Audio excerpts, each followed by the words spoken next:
Morning came thin and brittle. The storm had passed, but the silence it left behind felt heavier than the snow. Eli Mercer stood on the porch of a cabin that wasn't his by choice. It was an inheritance, a debt written in weather and memory. His dog, Rook, didn't look at the mountains. He looked through them, as if he could already see what was coming. They had found a truth buried in cold stone.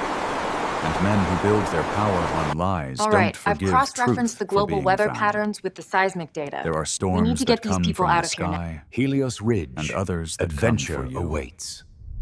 This time, both were moving fast. What began as quiet survival was about to become a siege. The blizzard came back before dawn, not as a roar this time, but as a slow, relentless suffocation. Wind Eli Mercer from he blinked into the dark. The fire had burned low. The cabin was a dim cave of shadow and ember light. Rook Raw Eli didn't speak, didn't have to.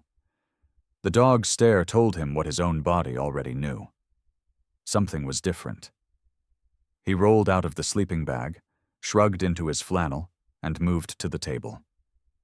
The sat phone still blinked green, signal strong, but the shortwave radio, the one he hadn't touched in months, was hissing faintly. Static, steady as a heartbeat. He frowned. That radio had been dead since the line cut. He'd left it disconnected on purpose, its cord coiled like a snake under the desk. He crouched, lifted the coil, and froze. The line wasn't just connected. It was spliced. A fresh section of coax ran from the mast to the set, taped clean, like a surgical graft. Someone had fixed it. He glanced at Rook. The dog's fur was standing along his spine, nose tilted toward the window. Eli turned the dial with careful fingers. Static gave way to the faint hum of a carrier wave, then a burst of broken words. "Repeat. Mercer, do you copy? This is Ranger Leah Kincaid, U.S. Forest Service, out of Sandpoint Station. If you can hear me, respond. You're not safe up there." The voice was low, female, tight with effort and wind noise. Eli's breath caught in his chest. No one had used his name on this channel since he'd moved here. He keyed the transmitter. "This is Mercer," he said. "How do you have this frequency? The mast was down." "Because I put it back," came the reply after a burst of static. "I patched the repeater an hour ago. I've been tracking your location since you pinged the feds through Ortiz's encrypted channel. I'm not your enemy." Rook tilted his head, as if hearing another tone behind the voice. "Prove it," Eli said. "You uploaded partials from Lava Cut," Leah replied immediately. "Water contamination levels, arsenic readings, coordinates. I worked with Dr. Elena Park before she disappeared. I'm one of the last people who still believes she didn't run." Eli's throat tightened. "You knew her." "She was my friend," Leah said softly. "And she died trying to expose the same people who are hunting you now." For a moment, the storm outside seemed to pause, holding its breath. "Then you know what they're capable of," Eli said. "I do. And I also know you don't have long before they move again. I intercepted a dispatch 30 minutes ago. Helios Ridge's private security left their compound in Black Hollow. 2 trucks, armed. Sheriff Maxton's with them. ETA less than an hour." Eli glanced at Rook, who whined low, reading the tone of his voice even before words formed. "Then I guess I'll be ready," he said. "No," Leah said sharply. "Listen to me. You can't hold that cabin. They'll burn you out again, same as they did to Park's site. There's an old service tunnel 2 clicks east of you, runs under the ridge. It'll lead you to a fire road. I'll meet you there." Eli looked toward the window, where the dark pressed thick as smoke. Snow whirled in the beam of his flashlight, erasing distance. "How do I know this isn't a setup?" he asked. A pause. Then Leah said, her tone lower, quieter. "Because I know what's on the second page of Park's field log, the one you haven't uploaded yet. It says, if this reaches anyone, trust the one who finds the signal. She'll know where to look for light under the mountain. That line was for me, Mercer. She meant me. The words landed like a hammer on the inside of his chest. He remembered the entry, the one he'd skipped over the first time, half frozen and too tired to care about metaphors. Light under the mountain. He thought she'd meant the contamination. Now, maybe not. He clicked the transmitter again. All right, Ranger, tell me where to start. Pack light, she said. Take the evidence, leave the rest. And Mercer. What? Don't trust the road. They'll expect you to use it. Follow the creek east until it forks, then climb. I'll signal with a strobe. White 3 white. You'll see it against the snow. The transmission crackled, then went dead. The light on the set dimmed, as if someone had pulled the plug. Eli stared at the radio for a long time. The room felt smaller than it had an hour ago. He turned toward Rook, who stood by the door, tail low, ready. Guess we've got a date, partner. They left the cabin before first light. The blizzard hadn't stopped, just changed shape, softer, steadier, snow falling like ash. The valley was a monochrome world, sound swallowed whole. Eli carried 1 pack, stove fuel, a canteen, the encrypted SD cards, the vial samples, a folding shovel, and the med kit. Rook padded ahead, cutting a trail, ears flicking at every crack of ice underfoot. By the time they reached the creek, the snow was waist-deep. The current beneath the ice murmured like a secret being repeated too close to the ear. Eli moved along the bank, counting paces, watching for the fork Leah had described. Then Rook stopped cold, nose high, tail rigid. What is it? Eli whispered. The dog didn't bark. He just turned his head, eyes fixed behind them. Eli dropped to one knee, lifted his rifle to his shoulder, and scanned through the trees. At first there was only snow, then movement, 2 figures in parkas, black against white, cutting through the storm with slow precision. Too disciplined for locals, too quiet for hikers. Down, Eli said. Rook slid behind a drift. The first figure raised something, not a weapon, a flare pistol, and fired into the air. The flare burst red against the white sky. A signal. Eli's gut tightened. The flare meant they knew exactly where he was. He grabbed Rook's harness and moved fast, cutting down toward the frozen creek. The ice groaned, but held. Behind him, voices shouted, faint but urgent. He slid under an overhang of rock and crouched there, catching his breath. The radio crackled again, faint through the static. Mercer, you've got company. 3 minutes out from your 6 o'clock. Don't head east yet. They've blocked the fire road. Follow the creek south. There's a culvert bridge. You'll see my strobe soon. Leah's voice, tight, breathless, like she was running. Eli exhaled, teeth clenched. Copy that, he said. They moved, fast, low, silent. Rook's body was pure instinct, reading terrain, anticipating where Eli's boots would land. The storm swallowed their sound. When the strobe appeared, 3 pulses of white through the swirling snow, it looked like a ghost signaling from another world. They followed it through a thicket, then up a narrow slope of shale until the shape of a ranger's snowmobile appeared beneath a tarp, half buried in drifts. A figure in a green parka waved them in.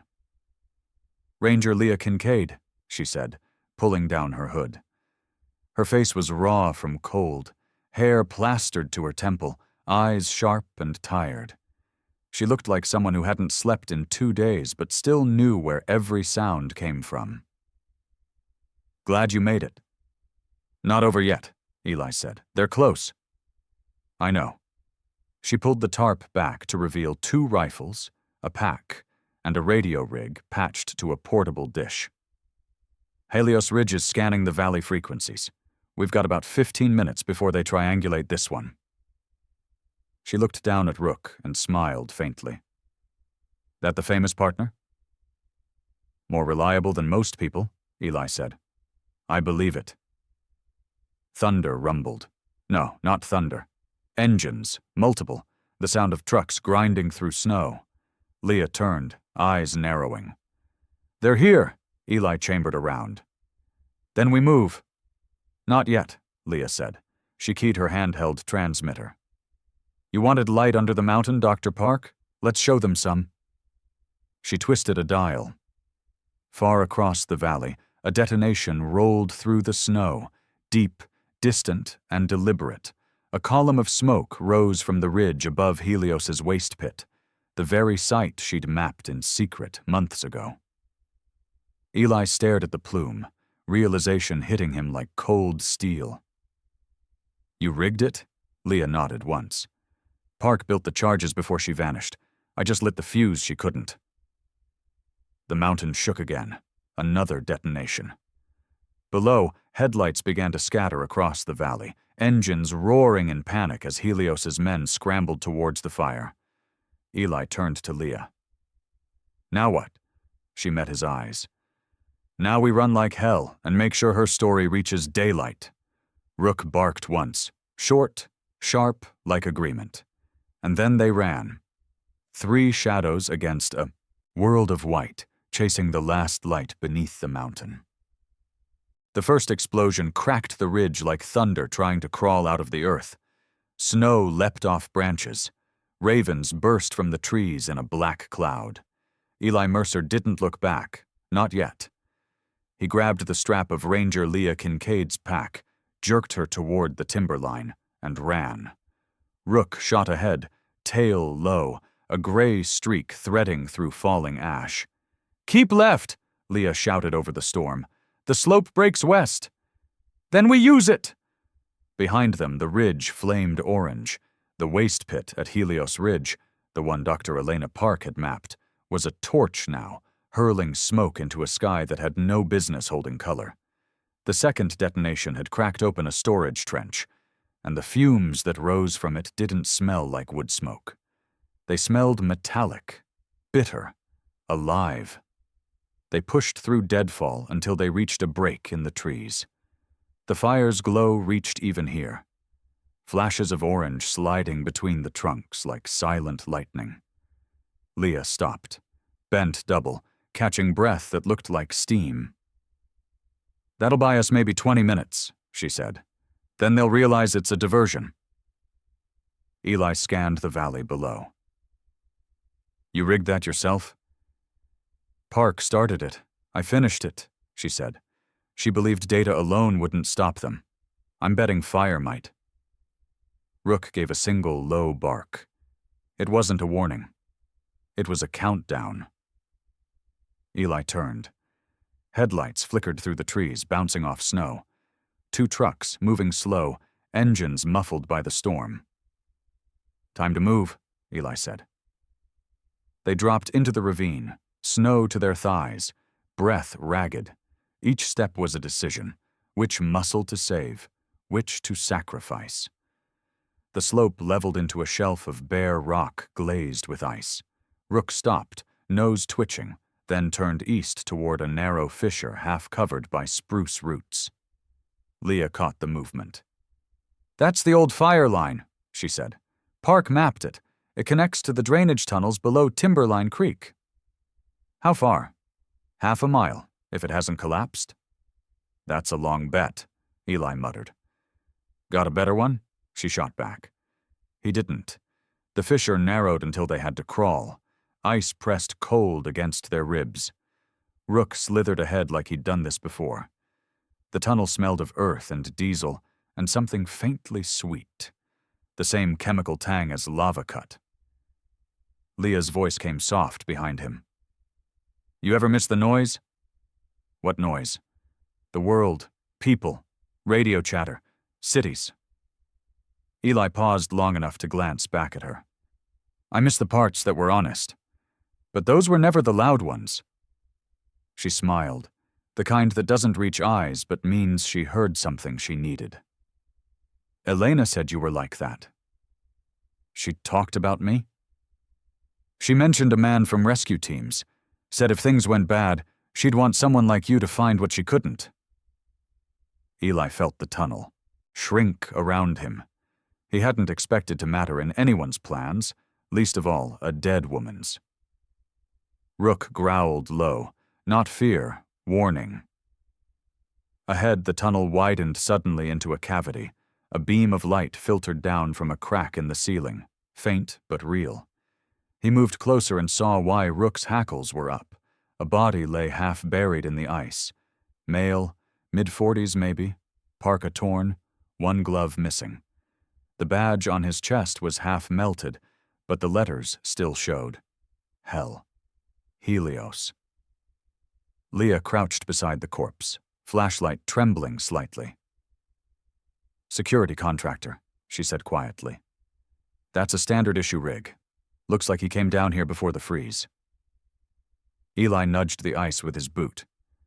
Gun's gone, holster empty. Someone disarmed him. Park? Or whoever killed her. He knelt, pried open the man's coat pocket, and found a plastic case, the size of a deck of cards. Inside, a flash drive labeled in marker, Timberline Log A. He held it up to the light. Looks like your friend was right. Fire might not stop them, but truth still might. Leah's eyes flicked toward the tunnel beyond. Then let's live long enough to use it. They moved again. The passage curved downward, the air colder, tighter. The rumble from outside grew louder. Engines, orders shouted through radios. Echoes reached them like ghosts arguing in the snow. Keep low, Leah whispered. They'll have drones up once the fire settles. Eli almost laughed. Drones? In this weather? She gave a humorless smile. Corporate ones don't care about weather or law. When they reached the mouth of the drainage pipe, dawn was clawing at the clouds. The fire behind them still glowed on the horizon, a wound that refused to close. Eli peered out. The pipe emptied into a ravine lined with black rock. The creek ran below, half frozen, whispering like a kept secret.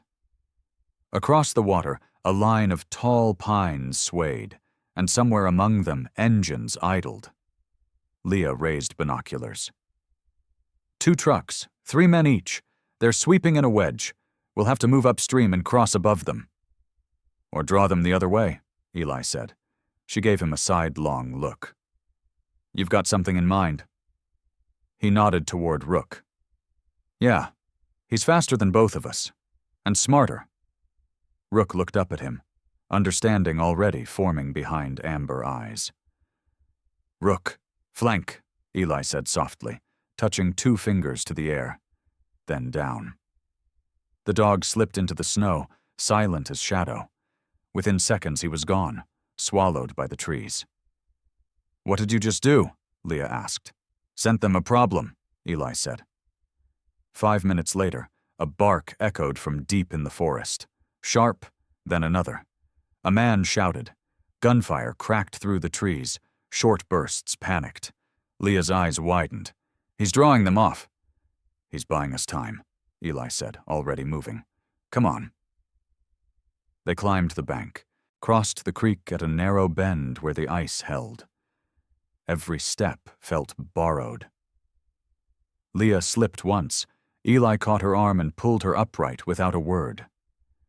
They moved until the shots faded into the storm, replaced by the low growl of wind and distance. When they finally stopped, both were shaking, not from cold, but from the adrenaline that only comes when you've outlived something by minutes. Eli knelt, scanning the tree line. Rook'll circle back. He always does. Leah sank to the snow beside him. You trust him like a person. He's earned it more than most people I've met. Then let's make sure he has something to come back to. Eli nodded. Where to now? She pointed to a shadowed rise north of them. There's an abandoned ranger substation about 2 miles that way. Underground communications hub. I can patch the data from that flash drive and transmit to Maya Ortiz directly. Eli looked once more towards the smoke rising behind them. We're gonna have company soon. Then we don't miss, Leah said. They started uphill. Every few yards, Eli turned his head, listening for Rook. Once, he thought he heard a faint yip, distant but real. It was enough to keep moving. When the substation finally came into view, a low concrete bunker half buried in the hillside, its roof caved but its door intact, Eli almost didn't believe it. Leah keyed in an old access code. The keypad flickered green, then orange. "Still works," she whispered. Inside, the air smelled of dust and old copper, a metal table, a bank of dead monitors, a generator with a hand crank. Leah went straight to work, booting an ancient terminal that hummed like a refrigerator. Eli stood by the door, rifle in hand, watching the tree line through a slit window. The horizon still burned faintly orange, the fire line holding for now. "You said Park left those charges," he said quietly. "Why?" She knew Helios Ridge was burying toxic waste in volcanic tubes. She thought she could seal them off with collapses. She miscalculated the reach. Or maybe she didn't care. Leah paused, typing, her face lit green by the monitor. She believed light had to come from the dark, even if it killed her to prove it.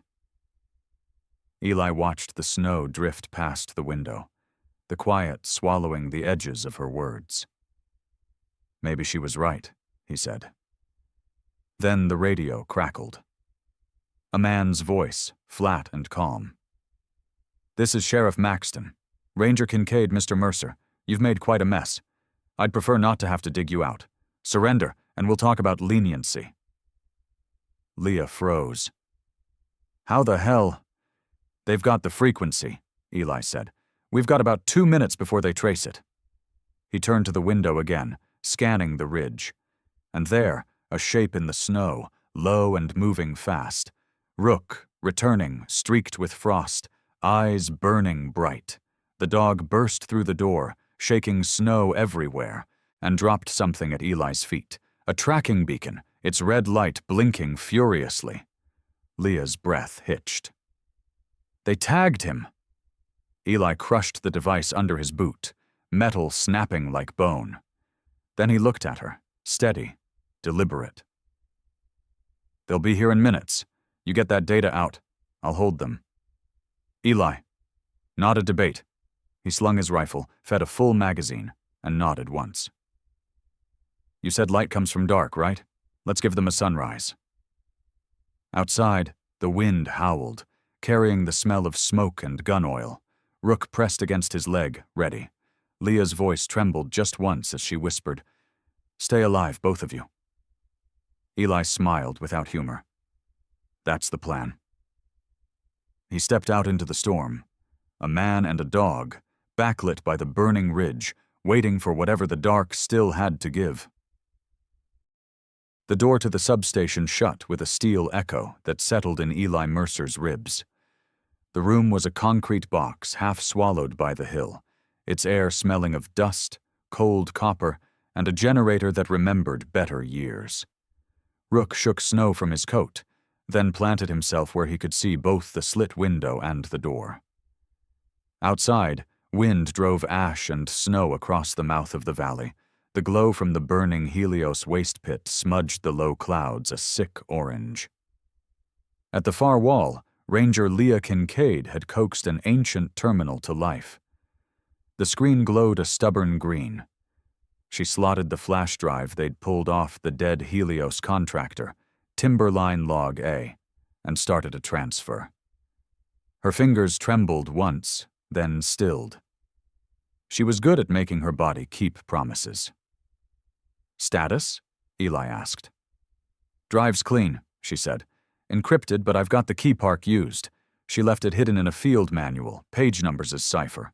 It's all here, Eli. Truck manifests, dump schedules, contracts." She glanced at him.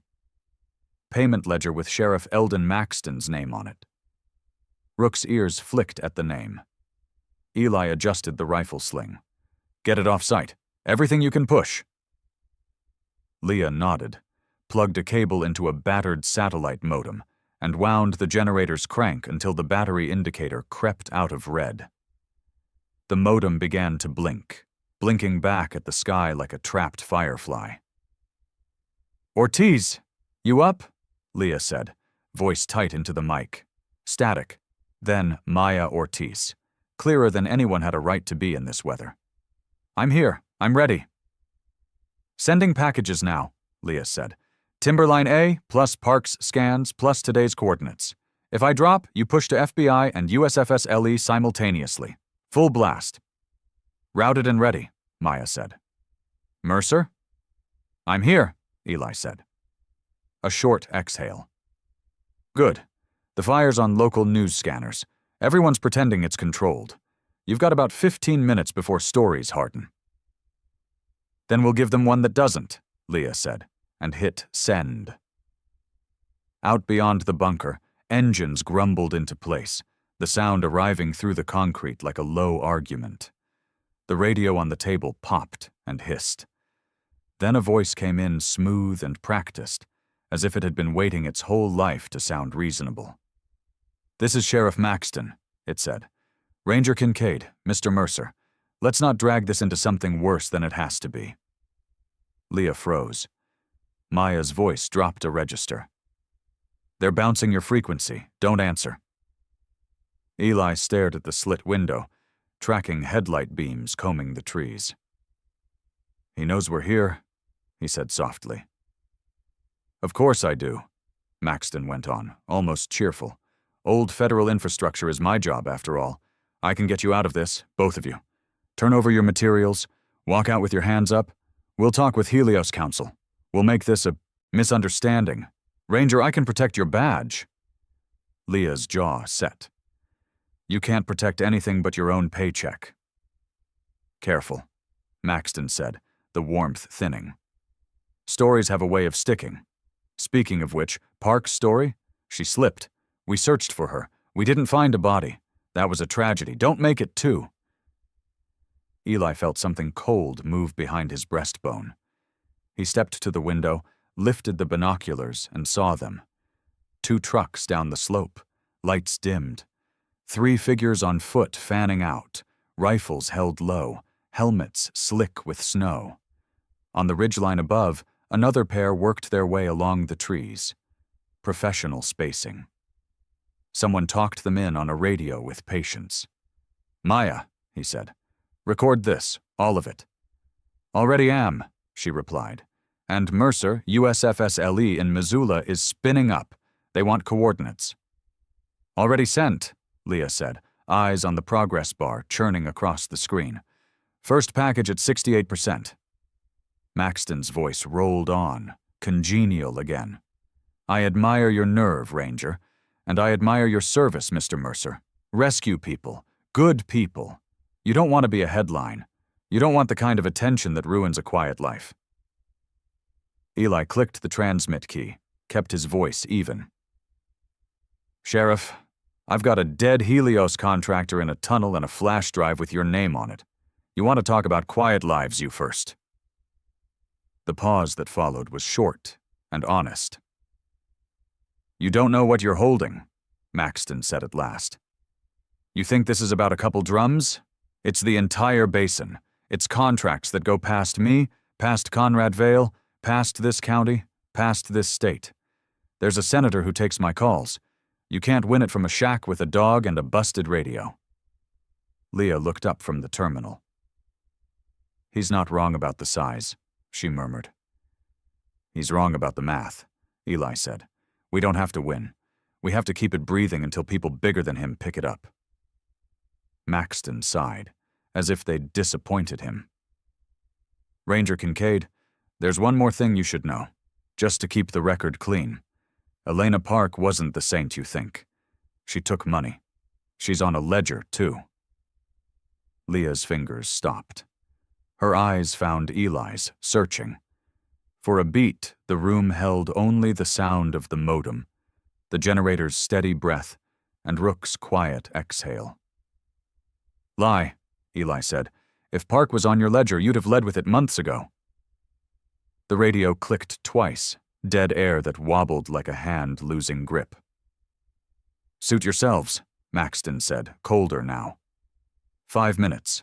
The radio dropped to static. Outside, a truck door thumped shut. Leah swallowed once and went back to the terminal. First package out, she said. Second started. Satellites cooperating. Eli moved, his body remembering rooms like this in different countries. He slid the old file, cabinet, in front of the door. Not because he thought it would stop a man, but because it would take a man's time. He stacked 2 concrete pavers under the slit window to change the angle of any incoming fire. He set a pot of water on the generator's exhaust to throw steam and smell off. He pulled the nails and fishing line trick again, this time along the inside wall where a boot would catch and announce itself. Rook stood beside him, vibrating with silent attention. Eli put a hand on the dog's shoulder, felt the muscle stacked under his coat like braided rope. "We keep the light," he said. The words weren't brave. They were a job. A voice boomed from the trees outside, amplified. Not Maxton's. Deeper. Corporate professional. Conrad Vale. "Mr. Mercer," Vale called. "You've made a point. The whole county can see it. You've burned enough for one day. Here's an offer. You walk out with your hands up, you give me what you have, I make a call, and you disappear someplace warmer. The ranger keeps her pension. The dog gets to grow old on a couch. You refuse, and this ends here, in a way that looks like your fault." Eli thumbed the transmit and said nothing. Silence sometimes tells the truth better than words. Vale laughed, a small sound swallowed by wind. "I've met your kind before. You think pain is a currency only you can spend, but the market doesn't care whose pockets it empties." Leah looked up, eyes flint. "Second package at 40%, she said. "Ortiz, you copy?" "Copy," Maya said. "Also, USFS Ellie says 10 to 15 out by Snowcat. FBI air support is grounded, but they're pushing a helo as soon as the ceiling lifts. Hold if you can. If you can't, force a trail. We'll find you." Eli nodded at no one and everyone. "We hold." Something kissed the bunker's exterior with a metallic tunk. A second later, another. The third was louder. Thunk. A gray smoke fingered through the slit and rolled along the ceiling. Tear gas, amateur grade. Eli slid his bandana into water, tied it across his face, pushed another over to Leah. "Vent low," he said, cracked the door an inch, and watched the gas suck outward on the pressure change. He rolled a road flare underhand to the doorway threshold. Its burning core ate the worst of the gas. Rook sneezed, shook his head, then settled again, eyes locked on the dark line under the door. The doorknob twitched. Metal squeaked. The first hit came hard and true, a ram on the lock plate. The door bowed, didn't break. Second hit. Third. The frame complained. "Package 2 at 87, Leah said through the wet cloth. The generator dipped, recovered.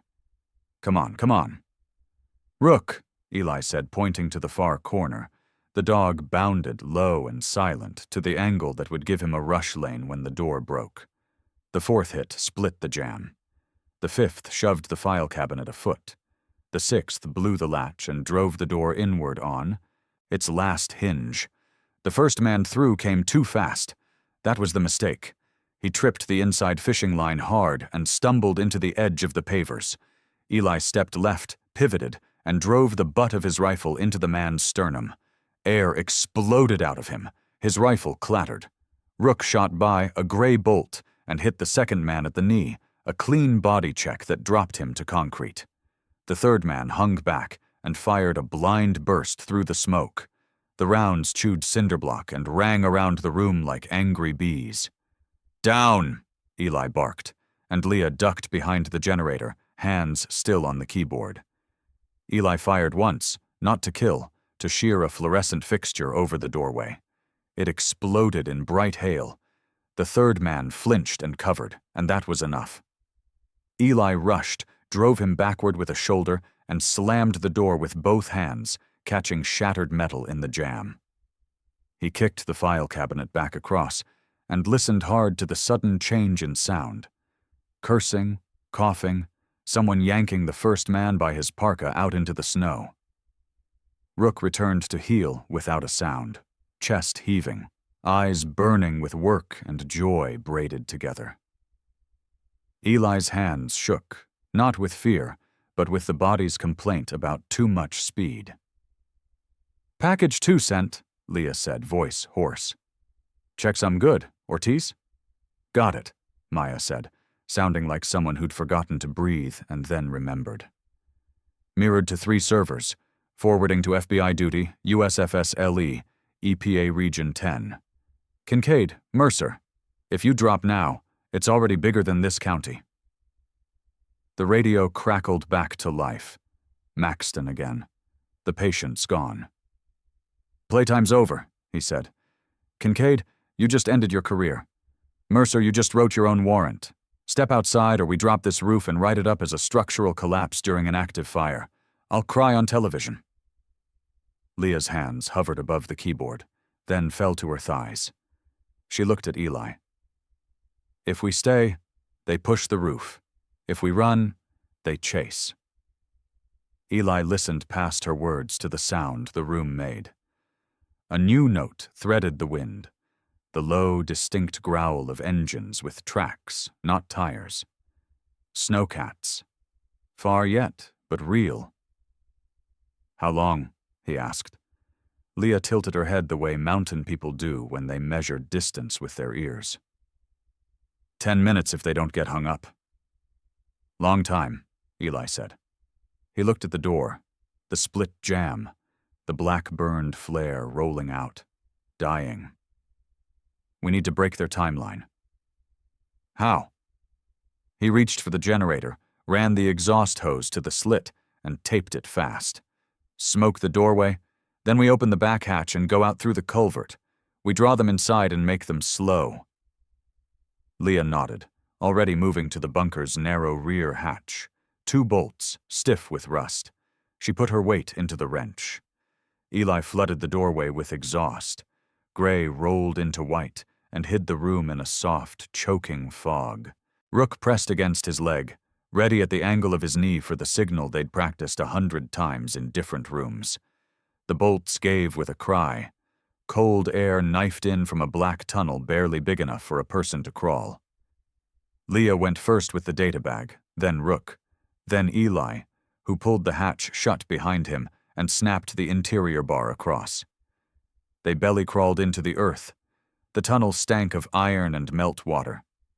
Behind them, muffled, the bunker door crashed inward, and men swore as the room swallowed their sight. The crawl angled down, then hooked left into a storm culvert that spilled into a gully. Leah went feet first and slid, dropping into snow to her thighs. Rook followed clean and sure. Eli came last, easing out into a world that had gone blue with stormlight. Above, voices shouted, blurred by wind and distance. On the far ridge, 2 pinpricks of white moved steady and patient. The snowcats, chewing their way up the service road. Leah grabbed his sleeve. "We can make the timberline and hold if we move." They climbed hard, breath turning to knives in their chests. At the tree line, Eli looked back once. Below, men swarmed the bunker like ants around a sugar spill. One lifted a launcher to his shoulder. "Down!" Eli barked. They fell into the snow as the bunker roof jumped and settled, tiles and dust fountaining into the air. A shaped charge. Not enough to bury, enough to scare. The wind shifted. New sound rolled over the ridge. Not trucks, not cats. A distant thump-thump, low and insistent. Rotor wash.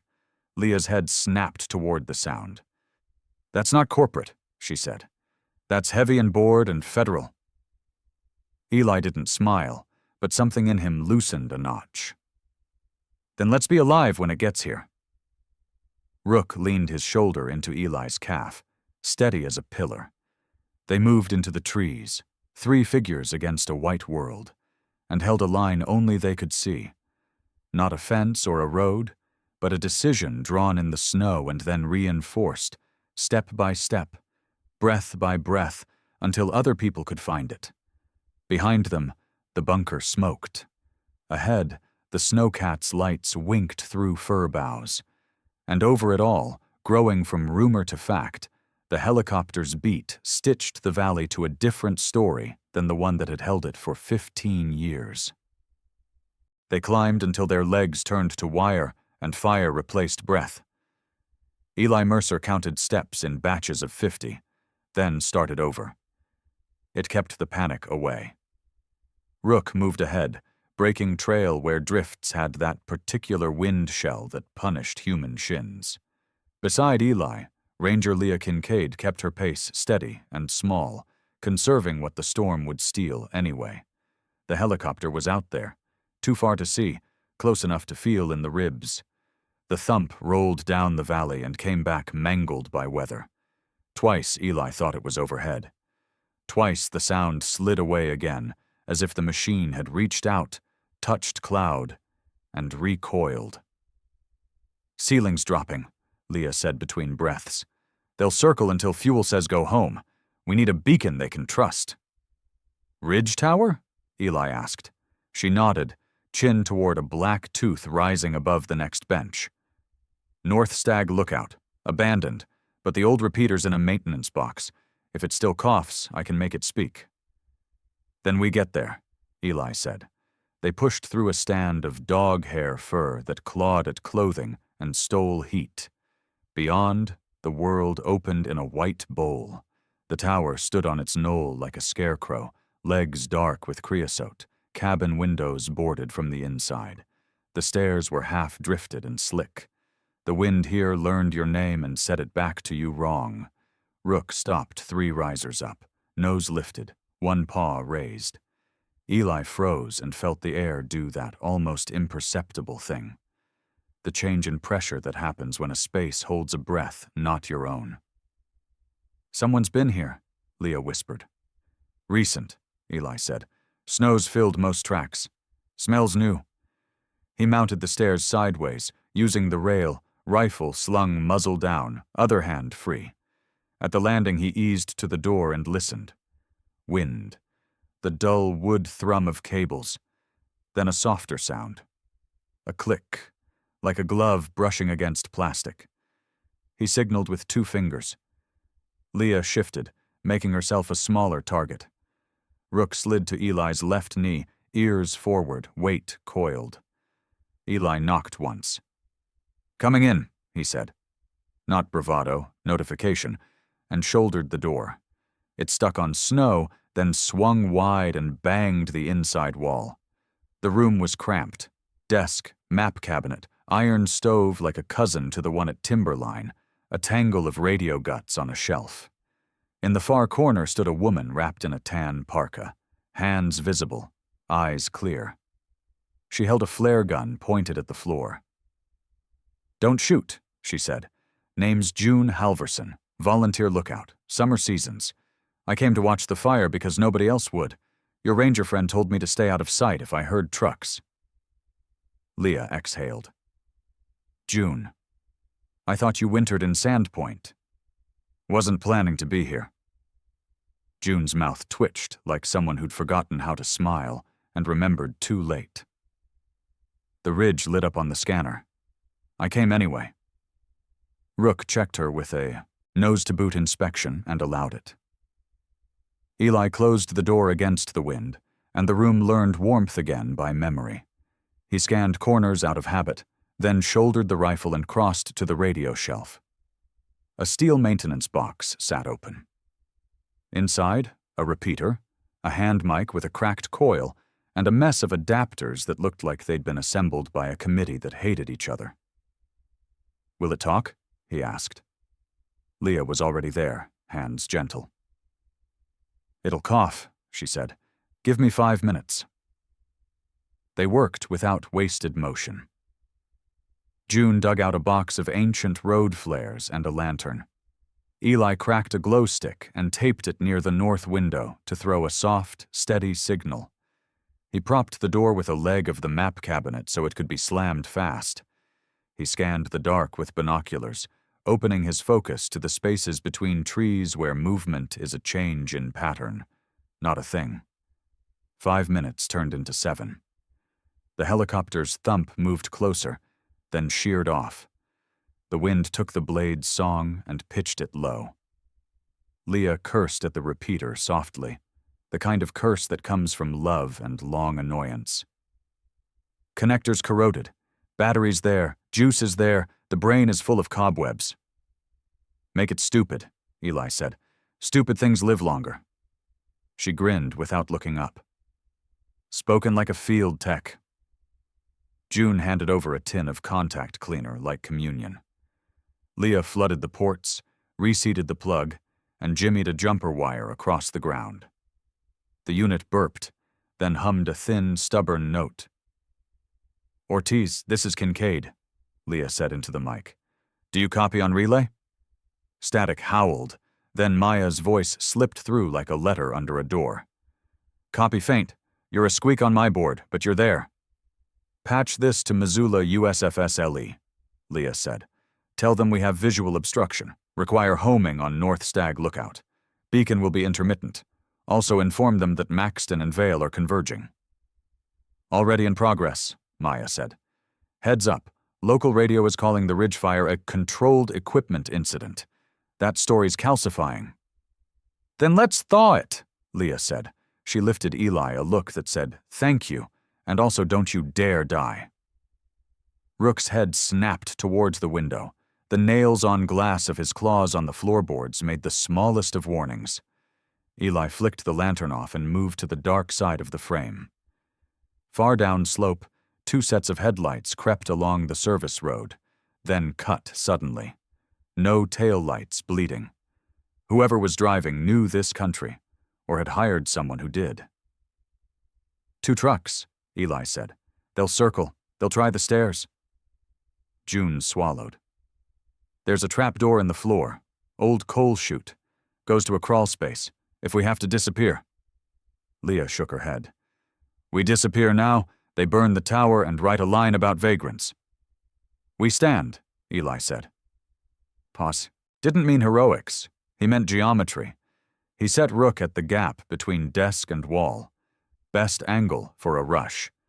He cracked 2 road flares, wedged one high in the stairwell and one under the catwalk. More light, more shadow, more uncertainty. The kind you give your enemy without charging interest. He moved the stove's ash bucket near the door, dumped it across the threshold. Fine white would track boot prints if they made it this far. Wind pressed the walls. A gusted hiss walked around the eaves. Then a voice came up the stairs, genial as a man at a barbecue. Mr. Mercer, Conrad Vale called. Ranger Kincaid, you made it to the prettiest piece of scaffolding in the county. Mind if I come up? Eli leaned near the wall. Doors closed. Your discretion, Vale said lightly. Just know you don't have to die on a ladder tonight. We're past haggling. Look out your window. See that glow? That's money burning. When money burns, men do worse than they think they're capable of. Don't make this the night you learn that. June glanced at Leah, something like fear finally catching up. Leah squeezed her forearm briefly. Stay behind the desk. If I tell you to go, you and the data bag take the chute and don't stop. The helicopter thumped nearer again. Lower, heavier. Eli felt the subfloor vibrate, a drumbeat through bone. Through a slit in cloud, a red nav light winked like an eye the sky had remembered to open. USFS-LE, North Stag, Leah transmitted. Homing on our beacon. Advisory, hostile presence at base. We'll mark with strobes when you're on final. Copy, a new voice came. Calm, clipped, mountain flat. Call sign Forest 2-1. We have you. Say status. 3 souls, Leah said. Evidence secured. 2-1 copies, the pilot said. We'll set down east in the cut unless the wind lies. 3 minutes. Vale's voice changed, the bright veneer dimming. "You're making a mistake," he called. "Kincaid, you know how this goes. They can land and they can take you, but what then? The story stays ours. You'll be an angry footnote. Mercer will be a cautionary tale. The dog—" "Don't," Eli said. And it wasn't a threat. It was a human limit. Boots scuffed on the lowest stairs, heavy, patient. Eli braced, the old muscle memory waking. He didn't want to kill anybody. He wanted time. Time for sound to turn into the physical fact of rescue. The first man's silhouette edged into the flare glow halfway up. He moved right like a pro, choosing the outside rail for cover.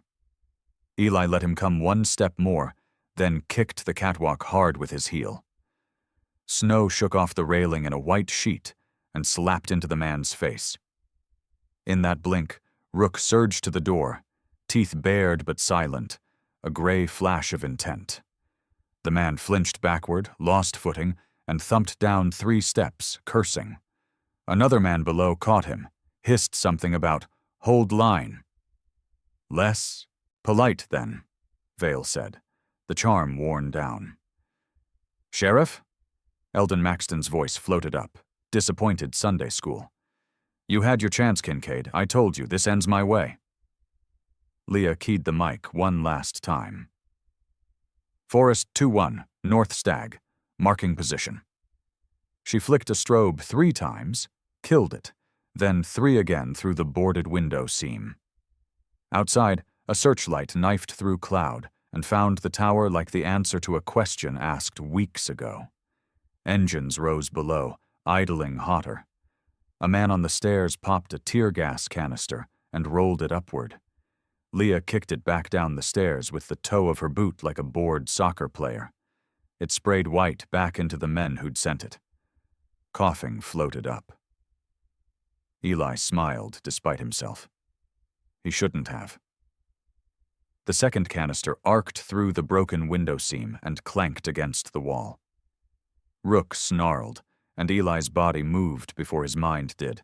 Bandana to his face, flare under the can, heat-eating propellant, window open, smoke sucked out on a wind like a vacuum. They'd learned that trick last night. Repetition made it easier to survive. 2-1, final, the pilot called. The blade's whoop deepened. The tower shivered. The searchlight wandered, then pinned the catwalk and held. Snow hammered sideways in the rotor wash. "Rook, heel," Eli said. The dog plastered to his knee, eyes bright, chest sawed with breath and happy. "June, go," Leah said, thrusting the data bag into the volunteer's hands. June hesitated half a second too long. Leah softened her voice. "Now." June pulled the trapdoor and dropped into the dark. Boots came fast on wood. A gloved hand found the threshold, and a shoulder hit the door hard enough to rattle the glass. Eli braced his foot against the frame, pushed back, felt the hinge scream. A muzzle flashed through the gap. The round punched the stove and sang off iron. Rook lunged, but Eli checked him with a palm, and a word that meant later. Then a new light splashed through the trees, a pair of white bars tearing uphill, wide and square, snow spraying from treads. Snowcat. Its driver saw the headlamps below and laid on a siren that wasn't a siren, more air horn than law. The men on the stairs faltered, just a breath. It was enough. "USFS law enforcement," a voice on a bullhorn cracked from somewhere behind the glare. "Drop weapons! Hands up! Sheriff Maxton, step away from the structure!" Leah's eyes found Eli's, and in them he saw relief edged with something like grief. He wondered if she was thinking about the years it had taken to get to this minute, and the fact that it still might not be clean. "Stay with me," he said, not sure who needed it more. Outside, power shifted. Orders layered on orders. The stairs emptied downwards in a hurry that tried to be orderly and failed. Vale yelled something about council. Maxton said something about jurisdiction. The snowcat's track squealed. Boots thudded. Guns clacked down to safeties one at a time, like a reluctant choir. 2-1 on deck," the pilot said in their ears. "We can't set at the tower. The wind wants to throw us. We're in the east cut. You've got 40 seconds to us or we wave off." Leah slung the repeater, grabbed the mic, then thought better and left it. She checked Rook with a hand, and the dog agreed to be ready. Eli cracked the door, tasted the air, and then they moved.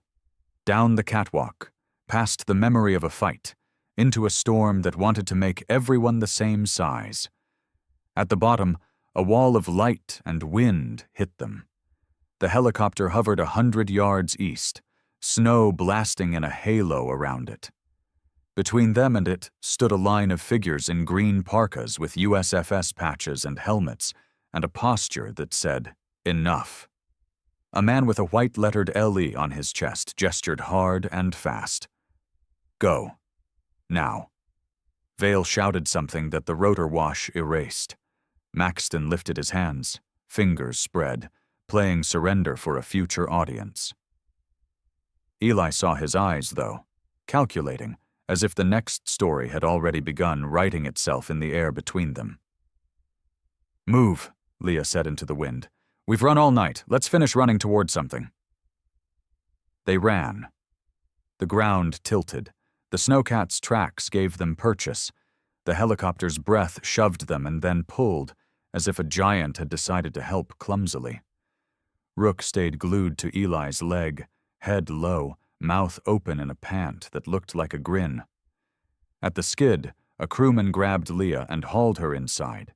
Then June's hand appeared from the shadows of the cabin, clutching the data bag like a heart that needed protecting. And someone took that too.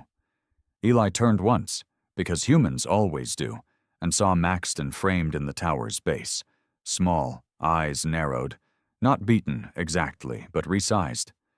Beside him, Vale's face had the brittle calm of men who can't quite believe they've lost the last bet. "Mercer," someone in the helicopter shouted, and a hand smacked his shoulder and dragged him up. Rook leapt, hit the skid, scrabbled, and Eli caught the harness handle and heaved. The dog tumbled into his lap, heavy and alive. The door slammed. Sound changed.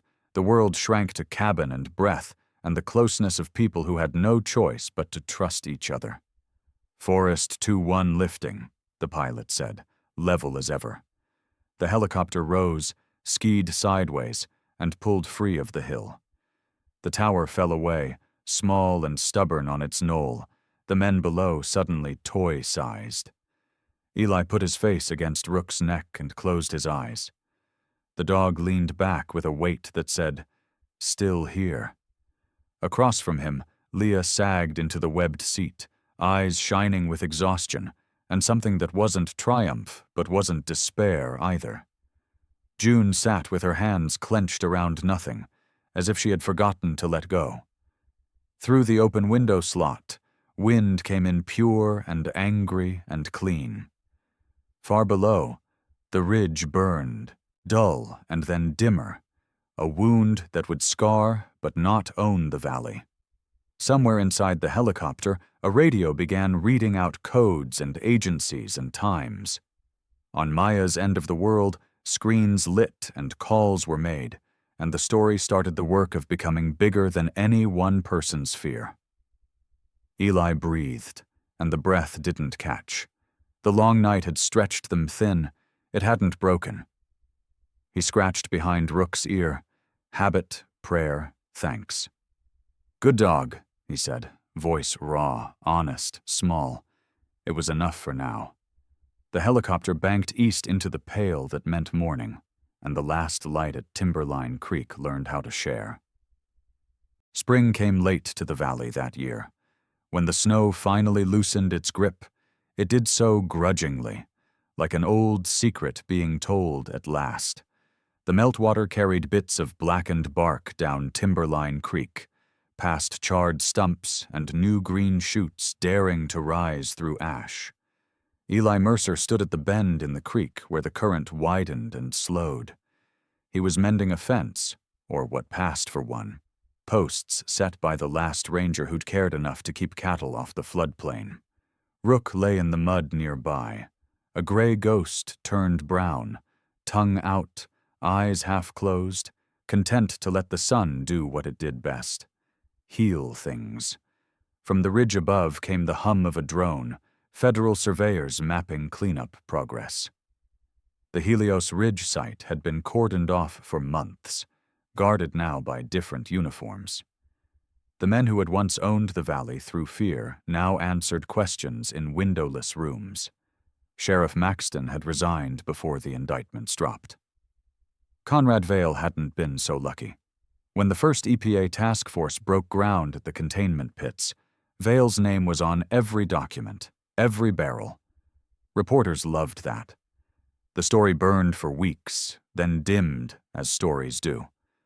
But it burned long enough. Eli drove another nail into the post, the rhythmic thump carrying across the quiet valley.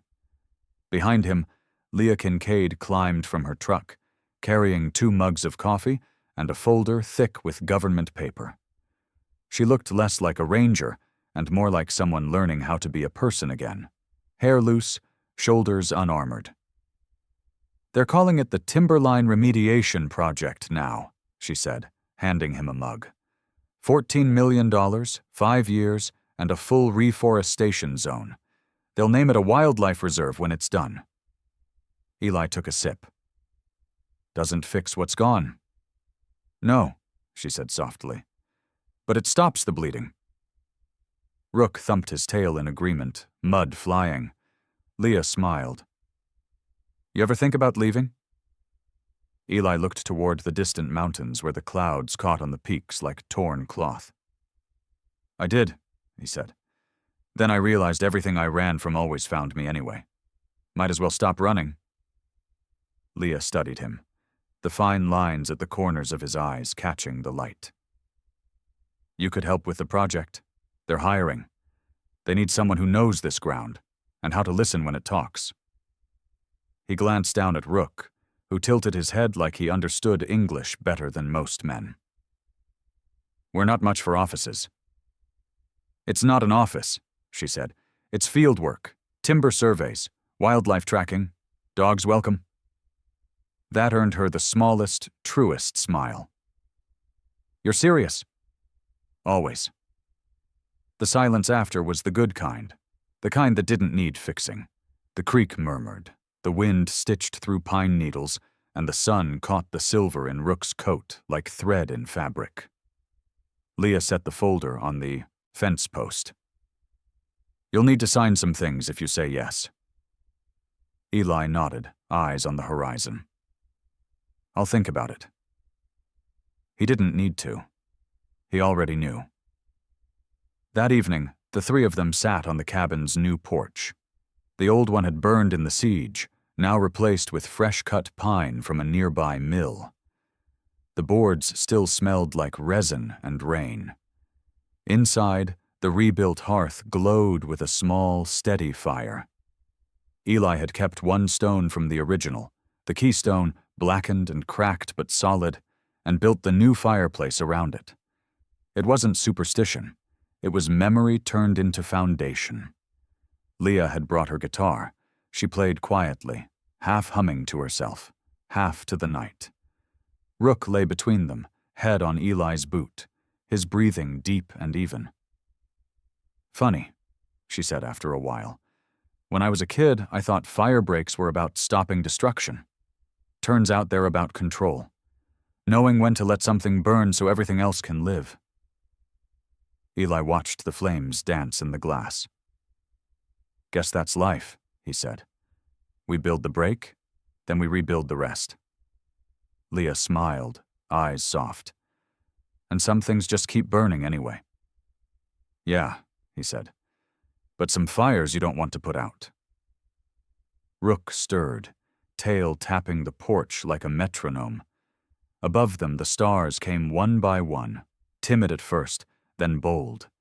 The world had learned how to breathe again, and so had they. Weeks later, a letter arrived. Maya Ortiz had sent it from Denver. "Eli, the Bureau released their findings today. Park's original data is being archived under her name. Officially, she's credited posthumously as the whistleblower who broke the Helios Ridge case. I thought you'd want to know. Her brother asked me to tell you thank you."